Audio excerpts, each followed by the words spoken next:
In the currency quadrant, taking a look at the March euro currency, which after hitting the lowest price level for this month, the euro may finally be basing. The euro is much higher today. As a matter of fact, it had its best day since November 27th.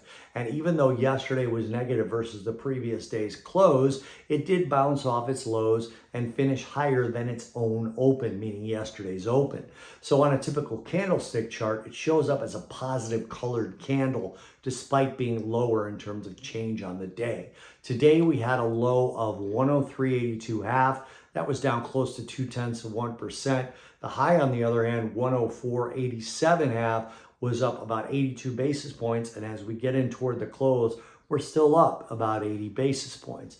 On a weekly basis, the euro finished lower, but came well off the lows and is actually forming a technically correct double bottom on the weekly chart, which means a weekly close over 106.34 would trigger this double bottom reversal on a weekly basis, but there's still quite a bit of resistance in the way, even if that happens, and quite a bit of work to be done if it triggers. We also had German PPI last night. Germany is the economic engine, the manufacturing engine of the EU, and we had it come in more than double the October figure and a lot more than expected. Month-over-month figure came in at 0.5, we expected up at 0.3, and October's figure was only 0.2, so this is a very, very strong number for the manufacturing engine of the of the European Union, which should give a little bit of a boost to the euro. Also in the US, the Fed's preferred measure of consumer prices came in weaker than expected